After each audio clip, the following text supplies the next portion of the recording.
Polling station पर शुरुआत voting की 7 बजे से हुई थी, लेकिन तमाम जनदाता या कहें वोटर्स पहले ही उससे पहले पहुंचे शुरू हो चुके थे। लगभग लंबी लंबी कतारें देखने को हर पोलिंग स्टेशन पर मिल रही थी। यही कारण है कि तमाम वोटिंग परसेंटेज देखें तो वो वोटिंग परसेंटेज कहीं ना कहीं चीज को पुख्ता करते हैं कि कहीं ना जम्मू कश्मीर के किश्तवाड़ जिला वो जिला रहा जो कहीं ना कहीं इस वक्त टॉप पर पड़ रहा है मतदाताओं की पसंद पे और वोट देने को लेकर। कई मुद्दे हैं किश्तवाड़ को देखते हुए।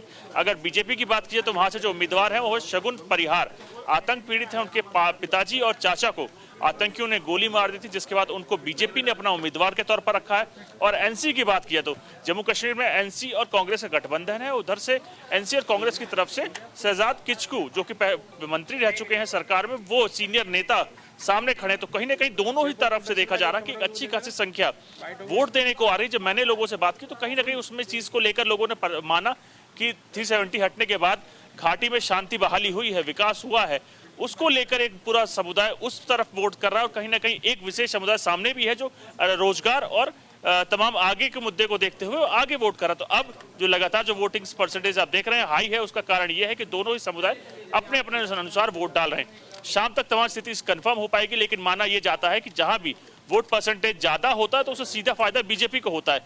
कहीं ना कहीं इस सीट पे बीजेपी ने एक बड़ा रिस्क लिया था। शगुन परिहार 26 साल की लड़की को टिकट दिया था, ना कि वो बीजेपी से जुड़ी थी ना कहीं और। उनके पिताजी और चाचा जी भरसक बीजेपी से और आरएसएस से जुड़े हुए थे, लेकिन ये इनको टिकट देने का एक अपना मकसद था और उस मकसद में बीजेपी कहीं ना कहीं कागार या कहे सही साबित होती दिख रही है। जी है आनंद, ये किश्तवाड़ का सिनेरियो है जो उसमें वोटिंग परसेंटेज ज़्यादा रहा है। लेकिन अलग अलग हिस्सों की हम बात करते हैं, अलग अलग ज़िलों की हम बात करते हैं, वहाँ क्या इतनी अच्छी कंडीशन में बीजेपी है? चूंकि जाहिर सी बात है, पिछले चुनावों पर नज़र दौड़ाएं, तमाम जो बड़े चेहरे हैं उनको भी जमानत जब्त हो गई थी, बामुश्किल अपनी वो सीट बचा पाए थे। इस बीच हम ये भी देख पा रहे हैं कि तमाम जो युवा हैं वो बढ़ चढ़ कर भाग ले रहे हैं, ये अपने आप में अच्छी बात भी है। लेकिन कहीं ना कहीं जो निर्दलीय हैं, जिसमें पहले और दूसरे फेज की बात करी जाए तो 44% निर्दलीय मैदान में हैं। यही वो हैं जो वोट यूं कह सकते हैं गेम चेंजर की भूमिका निभा सकते हैं। तो फिलहाल हम ये कैसे कह सकते हैं कि बीजेपी या फिर कांग्रेस के बारे में गेंद चली जाएगी इस बार? आनंद, गेंद किसके पाले में जाएगी अभी कहना आसान नहीं है, क्योंकि वोटर्स ने अभी अपना जनमत देना शुरू किया है। पहले फेज का चुनाव है, 24 सीटों पर चुनाव है, चिनाब घाटी के आसपास की सीटें और कश्मीर की कुछ सीटों पर चुनाव है। तो कहीं ना कहीं बीजेपी ने हर संभव कोशिश की है कि जम्मू कश्मीर, जो कि माना जाता है कहीं ना कहीं बीजेपी के एक फेवर्ड रीजन है, और आप जम्मू कश्मीर को देखें तो ये दो रीजन होते हैं, एक जम्मू और कश्मीर।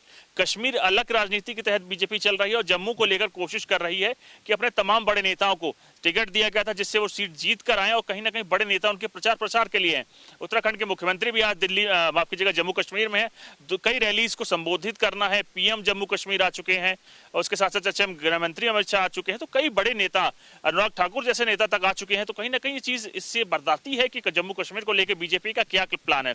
जम्मू की अगर बात किया तो स्पेशल तौर पर कहीं ना कहीं बीजेपी इस सोच के तहत आगे बढ़ रही, क्योंकि जम्मू उनका एक फेवरेट रीजन है, अच्छा खासा वोट बैंक आता है। तो उसमें जितनी ज्यादा से ज्यादा लोगों को अपनी तरफ किया जा सके, सीटें जितनी ज्यादा से ज्यादा जीती जा सके, उसको देखते हुए आगे कहीं ना कहीं बीजेपी को फायदा होगा। यही कारण है कि पूरी ताकत के साथ कश्मीर में बीजेपी अपने जो बाकी लोग हैं उनके साथ आगे बढ़ रही है, और जम्मू में अपने दम पर बीजेपी कोशिश कर रही है कि 43 सीटों में से सबसे ज्यादा जीती जा सके, क्योंकि जितनी ज्यादा जीतेगी उतनी ही ज्यादा आगे सरकार बनाने में मदद करेगी। लेकिन कश्मीर की अगर बात की तो कश्मीर बीजेपी एक स्ट्रैटेजी के तहत आगे बढ़ रही है, जहां वो तमाम इंडिपेंडेंट्स के साथ बातचीत